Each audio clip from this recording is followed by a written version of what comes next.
Racist cop accidentally pulls over black chief of police. Then this happened on an early morning in a quiet town.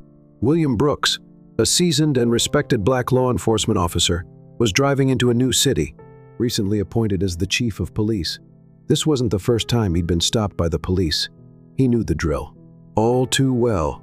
Hands visible on the steering wheel, polite responses, and compliance with every request. But something in the pit of his stomach told him that this stop might be different. Officer Elijah Miller, a white cop in his late 30s, stepped out of his patrol car and approached the SUV. Elijah was known in the department as a no-nonsense officer, a man who rarely smiled and often acted with a sense of superiority. His colleagues respected him for his dedication to the job, but there were whispers that Elijah's view of the world was clouded by biases he had never confronted. As Elijah approached the vehicle, his eyes narrowed. He saw William behind the wheel, a black man driving an SUV through this part of town. His mind raced, jumping to conclusions that had no basis in reality. In his eyes, William was immediately suspicious, not because of anything he had done, but because of who he was. Elijah's tone was harsh. As he barked out his first words, "License and registration," now Elijah demanded, his voice filled with authority that left no room for negotiation. William reached for his documents, moving slowly and deliberately. He had learned long ago that any sudden movements could be misinterpreted. He handed over his license and registration without a word, maintaining eye contact with Elijah. His expression was calm and composed, a man who had seen far too many situations like this and knew exactly how to handle them. Elijah snatched the documents from William's hand, barely glancing at him. His suspicion deepened as he scanned the license. The name seemed familiar, but Elijah couldn't place it. He didn't care to either. In his mind, this man was just another outsider, another potential problem. Passing through his town, "What are you doing in this part of town?" Elijah demanded, his tone dripping with suspicion. "Just passing through," William replied evenly, his voice steady. Elijah wasn't satisfied with that answer. He leaned closer to the window, his eyes narrowing further. "Passing through her. Where are you headed into the city?" William answered, keeping his responses short and polite, not wanting to escalate the situation. Elijah's mind raced, trying to find anything that could justify his growing suspicion. He looked at William up and down, searching for any sign that this man didn't belong. "What's your business in the city?" Elijah asked, his voice growing sharper and more accusatory. William paused for a moment, weighing his options. He could reveal his identity now, end this uncomfortable encounter, and remind this officer of the respect his position demanded, but something in William held him back. He wanted to see where this interaction would lead, to understand the man standing in front of him. "I work in law enforcement," William finally said, his tone measured and calm. At this, Elijah raised an eyebrow, clearly skeptical. He had seen plenty of people claim to be something they weren't, and this didn't seem any different to him. "Law enforcement? You don't look like any cop I know." Elijah sneered his words, carrying a heavy dose of prejudice. William didn't react to the insult. He had faced far worse in his time. Instead, he maintained his calm demeanor, deciding that today he would let this situation unfold. Naturally, he had nothing to prove to this officer, nothing to gain from asserting his authority prematurely. Elijah, however, was growing more agitated by the second. He flipped through William's documents again, his mind searching for a reason to take this further. The name on the license nagged at him. Why did it feel so familiar?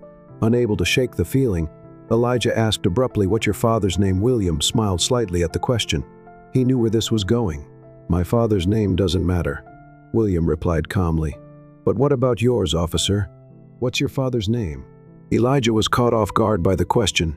His face tightened as he considered whether to answer, but something in William's tone compelled him to respond. Hugo Miller." Elijah said, his voice was less certain than before. William's eyes softened slightly, a flicker of recognition crossing his face. "Hugo Miller, your father, became a cop, didn't he? He joined the force after a tough time in his life." Elijah's confusion deepened. "How do you know that?"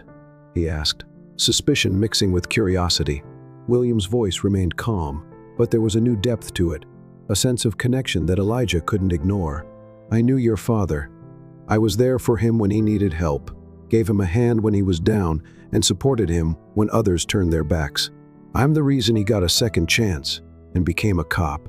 Elijah's breath caught in his throat. His father had spoken often about a man who had helped him during the darkest period of his life, a man who had believed in him when no one else did. The stories had always stuck with Elijah, but he had never known who that man was until now. You're the man my dad always talked about? Elijah asked, his voice barely a whisper. The one who helped him? William nodded, his expression still calm but now tinged with a deep sense of understanding. Yes, Elijah, I'm that man, and I'm also the new chief of police for this city. The revelation hit Elijah like a ton of bricks. The man he had been treating with suspicion, the man he had disrespected without a second thought, was not only his father's savior, but also his new boss. Guilt and shame washed over him in waves, leaving him speechless. I didn't know, Elijah stammered, his voice trembling with regret. Chief, I'm sorry. I'm so sorry. William looked at him, his expression softening but his voice remaining firm. Elijah, this isn't just about me. This is about how you treat people. You didn't know who I was, but that shouldn't matter. You judged me because of the color of my skin, because of your own biases. That's not what being a cop is about. Elijah's head dropped, shame flooding his senses. I know, he whispered. I was wrong. I've been wrong for a long time. William nodded, acknowledging the admission but not letting him off the hook. It's never too late to change, Elijah, but it starts with recognizing that everyone deserves respect, no matter who they are or what they look like. There was a long, heavy silence as Elijah took in William's words. Finally, he looked up, his eyes filled with sincerity. Chief, would you come with me to see my dad? I think he'd want to see you, and I need to make things right. William studied Elijah for a moment, weighing the sincerity of his request. Then with a nod, he agreed. All right. Elijah let them go. They drove in silence, the weight of the morning's events hanging in the air between them as they approached a modest suburban home. Elijah's heart pounded in his chest. He hadn't seen his father in weeks, and now he was about to bring the man who had saved his father's life back into his world.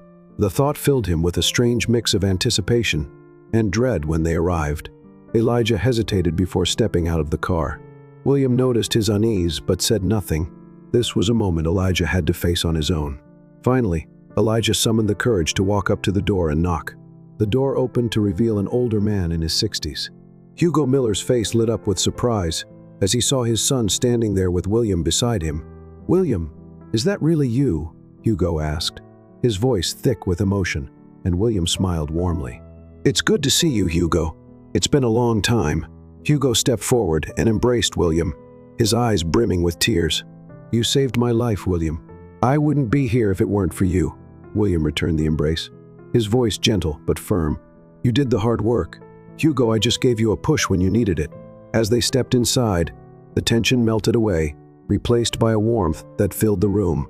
The three men sat down together, and Hugo began recounting stories from the past, how William had been there for him when he had nothing, how he had encouraged him to join the force, and how that decision had changed his life forever. Elijah listened intently, his admiration for his father and for William growing with every word. He had never fully understood the depth of their connection, but now hearing these stories, he realized just how much he owed to William, not just for helping his father, but for helping him become the man he was today. As the afternoon wore on, the conversation shifted from the past to the present. Hugo looked at his son, his expression serious but filled with love. Elijah, you're a good cop, Hugo said, his voice steady. But you need to remember why you became one in the first place. It's not about power or authority. It's about service. And that starts with how you treat people, no matter who they are. Elijah nodded, his voice filled with humility. I understand now, Dad.